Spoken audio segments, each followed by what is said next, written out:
अस्सलाम वालेकुम class, welcome to 9th class biology chapter number 4 lecture 2। आज का हमारा लेक्चर बहुत ही इंटरेस्टिंग है। ये पहले से रिलेटेड है। पहले चैप्टर में इसके लेक्चर में हमने देखा था कि किस तरीके से माइक्रोस्कोप को एक बेसिक लेवल से लेकर एडवांस लेवल तक ले जाया गया। उसको ही हम आगे फर्दर आज स्टडी करते हैं।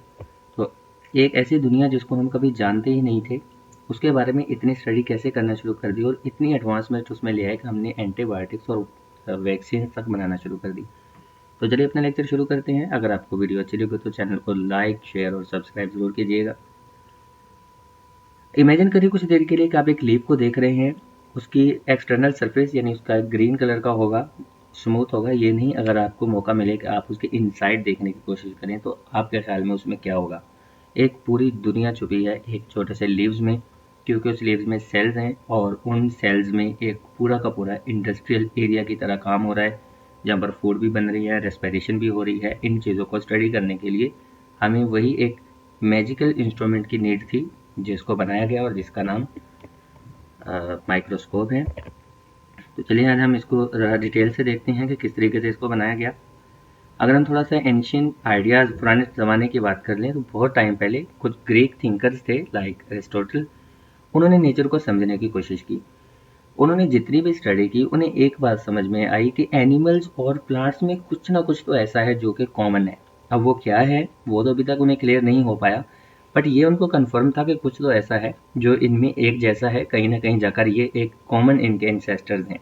लेकिन चूंकि उस वक्त माइक्रोस्कोप नहीं थी, तो ये इस पजल को सॉल्व करना इम्पॉसिबल था कि बेसिक यूनिट या basic structure and functional unit जिस पर पूरी लाइफ डिपेंड करती है वो क्या हो सकता है। उसके बाद 1600 में एक थोड़ी सी इन्वेंशन हुई, जिससे आपके लिए एक नई दुनिया, एक नया दरवाज़ा खुल गया नई दुनिया के लिए। ये चीज़ माइक्रोस्कोप थी। साइंटिस्ट आप ऐसी चीज़ों को भी देख सकते थे जो कि बिल्कुल इनविजिबल थी। उन चीज़ों को इससे पहले देखना पॉसिबल नहीं था।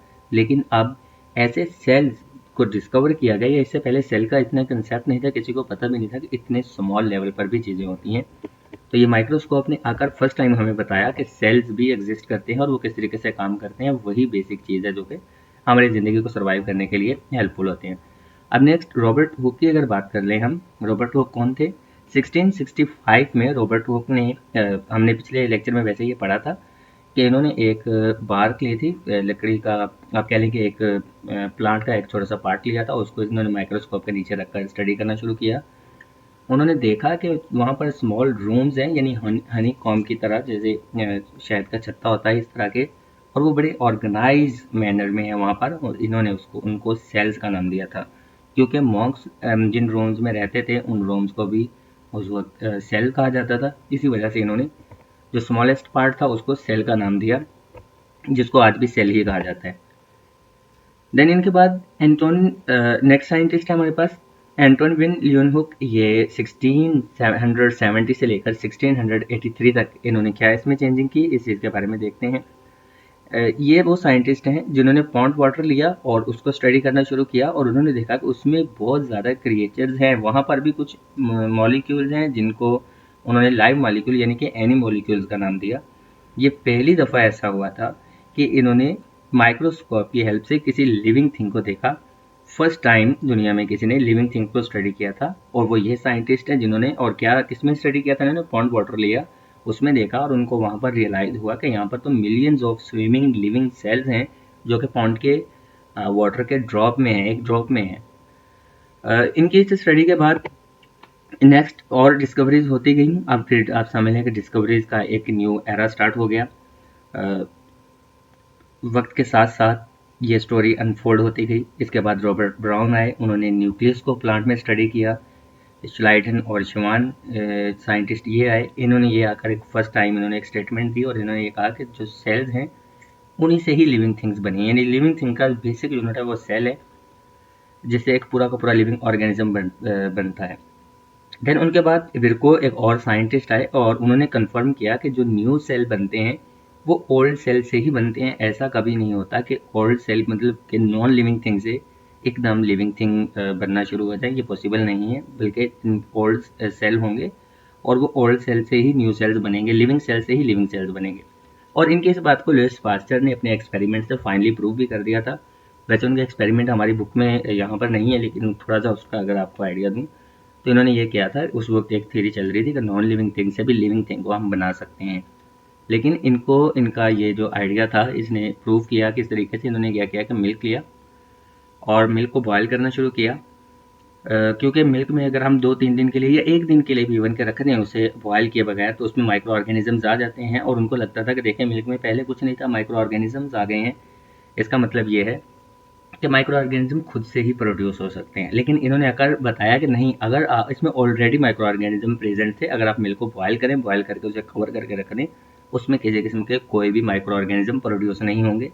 इनके इस एक्सपेरिमेंट से भी ये चीज़ कन्फर्म हुई थी कि लिविंग थिंग से ही लिविंग थिंग दोबारा से बनती हैं। नेक्स्ट इनके बाद हम अगर बात कर लें थोड़ी सी और डिस्कवरीज की, जैसे जिन्होंने सेल थ्योरी बनाई, ये पिछले साइंटिस्ट जिनके बारे में हमने पढ़ा, इन्होंने इनके सारे आइडियाज़ को अगर हम एक जगह पर मिला दें तो एक बेसिक आइडिया जो कि बहुत ही एडवांस है उस टाइम का, और आज भी जब सेल की डिस्कवरी हुई थी, इसको सबको मिलाकर अगर हम देखें तो हमने क्या चीज़ें इसमें देखी। पहली चीज़ हमने ये देखी कि जिंदा चीज़ जितनी भी हैं वो सबकी सब सेल से बनी है, और सेल जो हैं वो छोटी छोटी फैक्ट्रीज की तरह हैं जो कि ज़िंदगी के सारे फंक्शन परफॉर्म करवाते हैं। नए सेल जो होते हैं वो एग्जिस्टिंग सेल, जो पहले सेल होते हैं, उनसे बनते हैं। इनके पास डीएनए होता है, और डीएनए एक ऐसी चीज़ है जिसके पास हमारी बॉडी की कंप्लीट स्ट्रक्चर होती है या कंप्लीट इंफॉर्मेशन होती है, आप ये कह लें। नेक्स्ट ए सेलुलर पार्टिकल और वायरसेस की अगर हम बात करें, क्या होते हैं ये देखें। जितनी भी लिविंग थिंग्स हैं उनके पास सेल्स नहीं होते, या आप ये कह रहे हैं कि ये ज़रूरी नहीं है कि हम हर लिविंग थिंग को कहें। कंप्लीट लिविंग थिंग में वायरसेस लिविंग थिंग्स में आता है या नहीं आता, सॉरी, बेसिकली मैं ये आपको बताना चाह रहा हूँ यहाँ पर। देखिए, वायरसेस को नॉन लिविंग थिंग में रखा जाता है, लिविंग थिंग में कभी भी नहीं रखा जाता। हमने 5 किंगडम आगे पढ़ने हैं क्लासिफिकेशन में, उसमें देखेंगे वायरस को किसी में भी नहीं रखा गया। वायरस है, पेरियोन्स हैं और वायराइड्स हैं, ये सारे के सारे इवन के ह्यूमन या लिविंग थिंग पर ये अटैक करते हैं, डिजीजेज कॉज करते हैं, इनकी वजह से बहुत ज़्यादा डेथ भी होती हैं, लेकिन इनको हम लिविंग थिंग्स में नहीं रखते। इवन के इनके पास सेल्स होते हैं, लेकिन इनके पास कंप्लीट सेल नहीं है।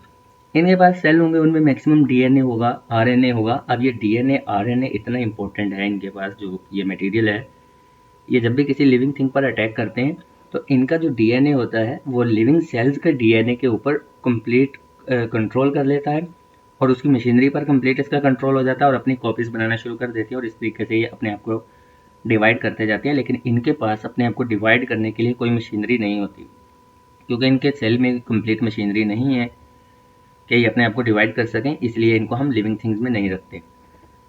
नेक्स्ट हम थोड़ा प्रोकैरियोट्स और यूकैरियोट्स में डिफरेंस अगर देख लें। प्रो मीन बिफोर और कैरियोट्स वैसे कैरियोन न्यूक्लियस को कहते हैं, यानी न्यूक्लियस बनने से पहले और न्यूक्लियस बनने के बाद।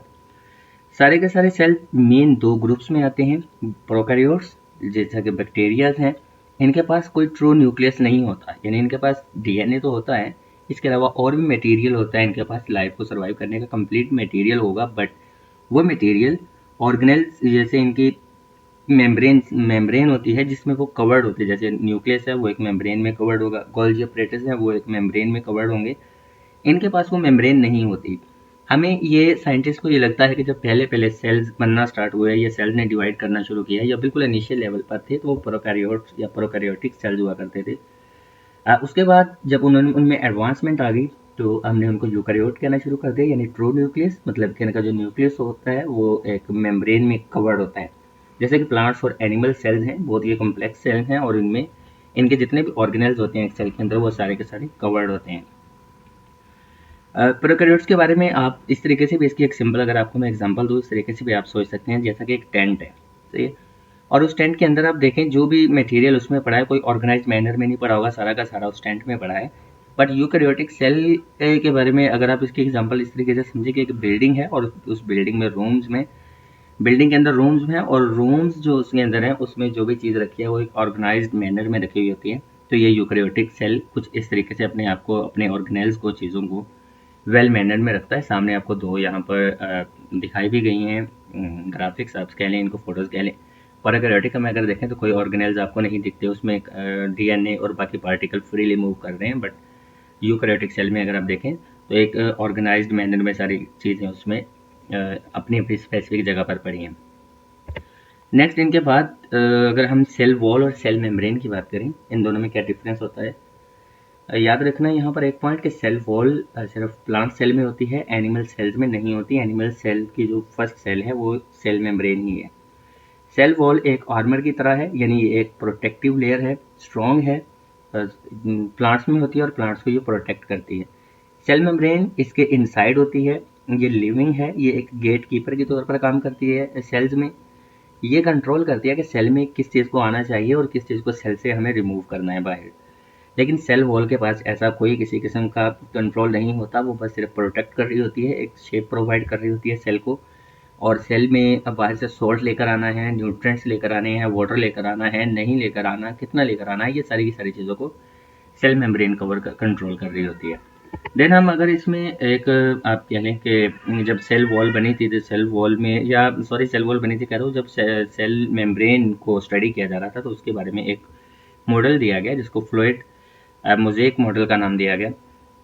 अगर आप स्क्रीन में देखें तो इसमें सेल वॉल है, सेल वॉल एक साइड पे दिखाई गई है और सेल वॉल में देखें जो चीज़ें पार्टिकल आ रहे हैं वो सारे के सारे पास आउट हो रहे हैं।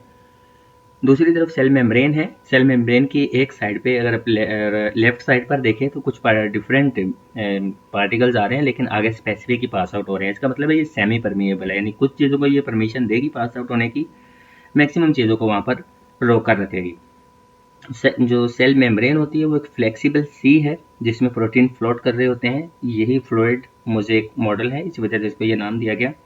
ये चूज करती है, इसी ने सिलेक्ट करना होता है कि क्या आएगा सेल में और क्या सेल से बाहर जाएगा। लाइक वाटर है, गैसेज है, न्यूट्रिएंट्स है, हर चीज़ इन स्पेसिफिक गेट से होती हुई जाएगी और कितनी जाएगी ये सेल मेम्ब्रेन ही उनको फाइनल करेगी। ये इस सेल मेम्ब्रेन के बगैर आप इसी तरीके से समझ लें कि जैसे गेट कीपर के बगैर कोई गेट हो, कोई भी चीज़ अगर आ रही है बाहर जा रही है तो सेल के लिए एक सिक्योरिटी थ्रेट होगा, उससे सेल बड़े जल्दी सेल की लाइफ ख़त्म होने का अब खतरा है, या सेल उस तरीके से सर्वाइव नहीं कर पाएंगे, वायरसेस कहीं भी जा सकती हैं। तो ये बहुत खतरनाक चीज़ हो सकती है सेल की डेथ के लिए। यहाँ तक हमारा लेक्चर नंबर 2 ख़त्म हुआ। आई होप कि आपको बहुत सी चीज़ें क्लियर हुई होंगी। अगर हमारा लेक्चर आपको अच्छा लगा हो तो हमारे चैनल को लाइक शेयर और सब्सक्राइब ज़रूर कीजिए।